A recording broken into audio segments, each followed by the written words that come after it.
ਭਾਰਤ ਵਿੱਚ ਅੰਨ ਸੁਰੱਖਿਆ ਦੇ ਮੱਦੇਨਜ਼ਰ ਜਦ ਦੇਸ਼ ਵਿੱਚ ਹਰੀ ਕ੍ਰਾਂਤੀ ਲਿਆਂਦੀ ਗਈ ਤਾਂ ਦੇਸ਼ ਵਾਸੀਆਂ ਦੇ ਭੋਜਨ ਦੀਆਂ ਜ਼ਰੂਰਤਾਂ ਨੂੰ ਪੂਰਾ ਕਰਨ ਵਾਲੇ ਕਿਸਾਨਾਂ ਦੀ, ਖਾਸ ਤੌਰ ਤੇ ਪੰਜਾਬ, ਹਰਿਆਣਾ ਅਤੇ ਉੱਤਰ ਪ੍ਰਦੇਸ਼ ਦੇ ਕਿਸਾਨਾਂ ਦੀ ਉਸ ਸਮੇਂ ਦੀਆਂ ਸਰਕਾਰਾਂ ਨੇ ਖੁੱਲ੍ਹ ਕੇ ਮਦਦ ਕੀਤੀ।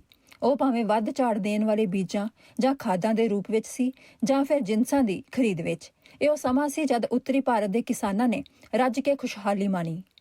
ਸਾਲ 1991 ਵਿੱਚ ਭਾਰਤ ਨੇ ਲਿਬਰਲਾਈਜੇਸ਼ਨ, ਪ੍ਰਾਈਵੇਟਾਈਜੇਸ਼ਨ ਤੇ ਗਲੋਬਲਾਈਜੇਸ਼ਨ ਵਾਲੀਆਂ ਨਵੀਆਂ ਆਰਥਿਕ ਨੀਤੀਆਂ ਅਪਣਾ ਲਈਆਂ, ਜਿਸ ਦਾ ਮਤਲਬ ਸੀ ਭਾਰਤ ਦੀਆਂ ਮੰਡੀਆਂ ਵਿੱਚੋਂ ਰੁਕਾਵਟਾਂ ਨੂੰ ਘਟਾ ਕੇ ਉਹਨਾਂ ਨੂੰ ਅੰਤਰਰਾਸ਼ਟਰੀ ਵਪਾਰੀਆਂ ਵਾਸਤੇ ਖੋਲ੍ਹ ਦੇਣਾ।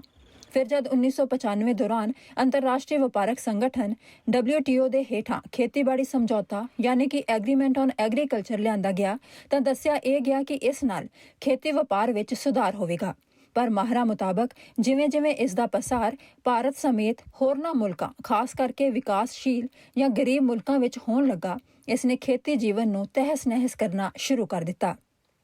ਹਾਲਾਂਕਿ ਇਹ ਅਜੇ ਵੀ ਪੂਰੀ ਤਰ੍ਹਾਂ ਲਾਗੂ ਨਹੀਂ ਹੋਇਆ, ਪਰ ਖੇਤੀਬਾੜੀ ਨਾਲ ਸੰਬੰਧਿਤ ਬਣਾਈਆਂ ਜਾਂਦੀਆਂ ਮੌਜੂਦਾ ਨੀਤੀਆਂ ਦਾ ਰੁਖ ਇਸੇ ਵੱਲ ਹੈ। ਇਹਨਾਂ ਨੀਤੀਆਂ ਦੇ ਤਹਿਤ ਕਿਸਾਨਾਂ ਅਤੇ ਖੇਤੀਬਾੜੀ ਖੇਤਰ ਨੂੰ ਮਿਲਦੀ ਸਰਕਾਰੀ ਮਦਦ ਨੂੰ ਘੱਟ ਕਰਨਾ ਹੈ।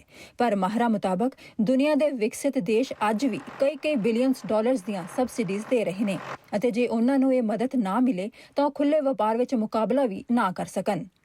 ਕੀ ਕਾਰਨ ਹੈਗਾ ਕਿ ਅਮਰੀਕਨ ਦੇ ਐਵਰੇਜ ਇੱਕ ਕਿਸਾਨ ਨੂੰ ਹਰ ਸਾਲ $62,000 ਦੀ ਸਬਸਿਡੀ ਮਿਲਦੀ ਹੈ?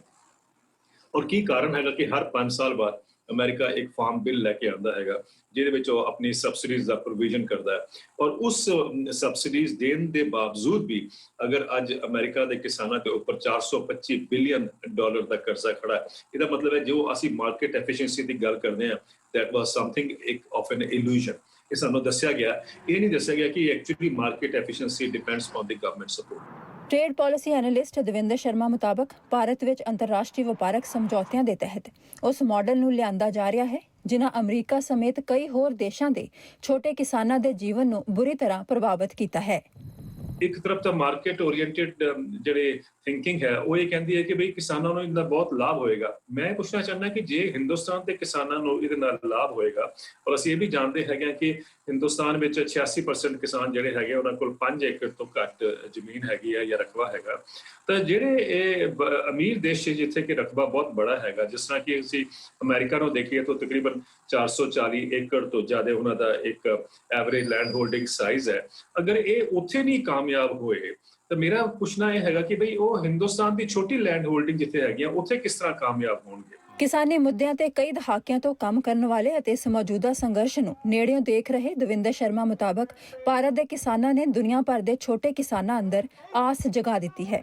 ਇਹੀ ਕਾਰਨ ਹੈ ਕਿ ਅੱਜ ਬਾਹਰਲੇ ਮੁਲਕਾਂ ਦੇ ਕਿਸਾਨ ਅਤੇ ਯੂਨੀਅਨਸ ਭਾਰਤ ਦੇ ਕਿਸਾਨਾਂ ਨੂੰ ਆਪਣਾ ਸਮਰਥਨ ਭੇਜ ਰਹੀਆਂ ਨੇ। So we recognize that that is what the Indian farmers are fighting against, is the same trends that we've seen here. And we think it's really important because whatever happens in India will affect the rest of the world, because if the corporations, it's the same multinational corporations that would stand to benefit from the changes of the laws in India that we are struggling against here, who have dominated the Canadian agricultural sector. ਆਇਲਾ ਫੈਂਟਨ ਨੇ Canada ਦੇ dairy farmers ਦੀ ਉਦਾਹਰਨ ਦਿੰਦਿਆਂ ਕਿਹਾ ਕਿ ਜਿਹੜੇ ਕਿਸਾਨ supply management system ਰਾਹੀਂ ਸੁਰੱਖਿਅਤ ਹੁੰਦੇ ਨੇ, ਸਿਰਫ ਉਹੀ ਆਪਣਾ ਆਰਾਮ ਨਾਲ ਗੁਜ਼ਰ ਬਸਰ ਕਰ ਸਕਦੇ ਨੇ। ਬਾਕੀ ਕਿਸਾਨਾਂ ਨੂੰ ਆਪਣਾ ਘਰ ਚਲਾਉਣ ਲਈ ਕਿਸੇ ਹੋਰ ਰੁਜ਼ਗਾਰ ਦੀ ਲੋੜ ਪੈਂਦੀ ਹੈ। I do think that farmers require minimum support prices for their goods. We have a form of that through our supply management system in Canada for dairy and poultry and other commodities that are protected by, well, they're managed by farmer-owned marketing boards that set minimum prices to ensure that the farmers are receiving their cost of production at the very least. And what we see in Canada is that those sectors that are supply managed are the only sectors in which farmers are able to earn a livelihood. Bharat ਵਿੱਚ ਸ਼ਾਂਤਮਈ ਪ੍ਰਦਰਸ਼ਨ ਕਰ ਰਹੇ ਕਿਸਾਨਾਂ ਦਾ ਸਮਰਥਨ ਪੱਛਮੀ ਮੁਲਕਾਂ ਦੀਆਂ ਸਰਕਾਰਾਂ ਨੇ ਵੀ ਕੀਤਾ ਹੈ, ਪਰ ਉਹਨਾਂ ਇਹ ਵੀ ਬਾਰ-ਬਾਰ ਸਪਸ਼ਟ ਕੀਤਾ ਹੈ ਕਿ ਉਹ ਹਰ ਉਸ ਨੀਤੀ ਦੇ ਨਾਲ ਖੜੇ ਨੇ ਜੋ ਉਹਨਾਂ ਦੇ ਕਿਸਾਨਾਂ ਨੂੰ ਵਿਦੇਸ਼ੀ ਮੰਡੀਆਂ ਵਿੱਚ ਆਸਾਨੀ ਨਾਲ ਸਮਾਨ ਵੇਚਣ ਦਾ ਮੌਕਾ ਦਿੰਦੀਆਂ ਨੇ।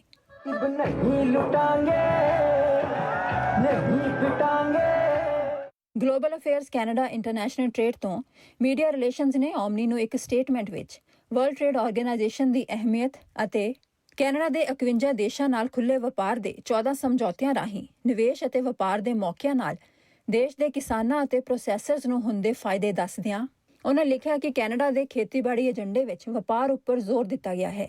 ਸਾਡੇ ਕਿਸਾਨ ਅਤੇ ਪ੍ਰੋਸੈਸਰਜ਼ ਇਸ ਉੱਪਰ ਨਿਰਭਰ ਕਰਦੇ ਹਨ।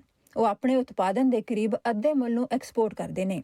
ਕੈਨੇਡਾ ਸਰਕਾਰ ਦਾ 2025 ਤੱਕ ਐਗਰੀਕਲਚਰ ਐਕਸਪੋਰਟਸ ਵਿੱਚ $75 ਬਿਲੀਅਨ ਸੁਰੱਖਿਅਤ ਕਰਨ ਦਾ ਟੀਚਾ ਹੈ ਅਤੇ ਕੈਨੇਡਾ ਦੇ ਐਗਰੀ ਫੂਡ ਪ੍ਰੋਡਕਟਸ ਲਈ ਨਵੇਂ ਬਾਜ਼ਾਰ ਵਿੱਚ ਮੌਕਿਆਂ ਦੀ ਤਲਾਸ਼ ਲਈ ਉਹ ਵਚਨਬੱਧ ਹਨ।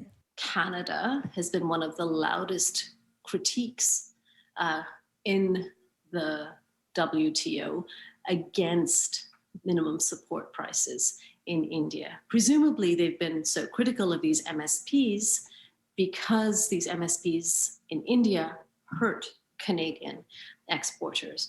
So I think that, if anything, Canadian farmers stand to potentially benefit from the removal of these minimum support prices. Of course, the industry groups and the corporations are going to fight back against that, and our governments, because our governments are very much influenced by those transnational corporations. They want to see free trade agreements put into place that mostly benefit corporate profits. Professor Jai Raman ਮੁਤਾਬਕ ਭਾਰਤ ਦੀਆਂ ਨਵੀਆਂ ਨੀਤੀਆਂ ਨਾਲ ਭਾਵੇਂ short term ਵਿੱਚ ਹਰ ਕੋਈ ਇਸ ਤੋਂ ਪ੍ਰਭਾਵਿਤ ਹੋਵੇਗਾ, ਪਰ ਲੌਂਗ ਟਰਮ ਵਿੱਚ ਇਸ ਦਾ ਫਾਇਦਾ ਸ਼ਾਇਦ ਕੈਨੇਡਾ ਦੇ ਕਿਸਾਨਾਂ ਨੂੰ ਹੋਵੇ, ਖਾਸ ਕਰਕੇ ਜੋ ਦਾਲਾਂ ਜਾਂ ਕਣਕ ਬੀਜਦੇ ਹਨ। In the medium to long run, however, I think that certain types of Canadian farmers stand to benefit, in particular, maybe lentil producers in, say, Alberta, or wheat producers in Ontario, because one of these things that the deregulation does is remove certain types of subsidies that Indian farmers presently enjoy. And the removal of these subsidies in India stands to advantage producers of certain types of commodities that are exported by Canadian farmers to India.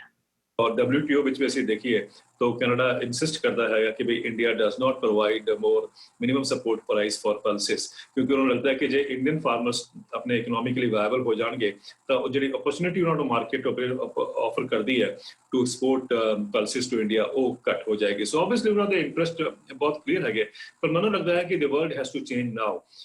Professor Jai Raman ਨੇ ਇਸ ਗੱਲ ਦਾ ਵੀ ਜ਼ਿਕਰ ਕੀਤਾ ਕਿ ਹਾਲਾਂਕਿ ਖੁੱਲ੍ਹੇ ਵਪਾਰ ਦੀਆਂ ਨੀਤੀਆਂ ਵਿੱਚ ਹਰ ਇੱਕ ਦੀ ਤਰੱਕੀ ਦੀ ਗੱਲ ਹੁੰਦੀ ਹੈ, ਪਰ ਜ਼ਰੂਰੀ ਨਹੀਂ ਕਿ ਖੁੱਲ੍ਹਾ ਵਪਾਰ ਨਿਰਪੱਖ ਵੀ ਹੋਵੇ। ਮਾਹਰਾਂ ਦਾ ਕਹਿਣਾ ਹੈ ਕਿ ਹੁਣ ਸਮਾਂ ਆ ਗਿਆ ਹੈ ਕਿ ਦੇਸ਼ ਦੇ ਛੋਟੇ ਕਿਸਾਨਾਂ ਨੂੰ ਬਚਾਉਣ ਲਈ ਭਾਰਤ ਦੀਆਂ ਲੋੜਾਂ ਨੂੰ ਦੇਖਦੇ ਹੋਏ ਨਵੀਆਂ ਨੀਤੀਆਂ ਬਣਾਈਆਂ ਜਾਣ, ਜਿਸ ਨਾਲ ਕਿਸਾਨ ਖੇਤੀ ਵਿੱਚੋਂ ਬਾਹਰ ਹੋ ਕੇ ਸ਼ਹਿਰਾਂ ਦੀ ਸਸਤੀ ਲੇਬਰ ਬਣਨ ਲਈ ਮਜਬੂਰ ਨਾ ਹੋਣ, ਬਲਕਿ ਪਿੰਡਾਂ ਵਿੱਚ ਆਪਣੀ ਜ਼ਮੀਨ ਤੇ ਰਹਿੰਦੇ ਹੋਏ ਇੱਕ ਕਾਮਯਾਬ ਕਿਸਾਨ ਦਾ ਜੀਵਨ ਬਤੀਤ ਕਰਨ।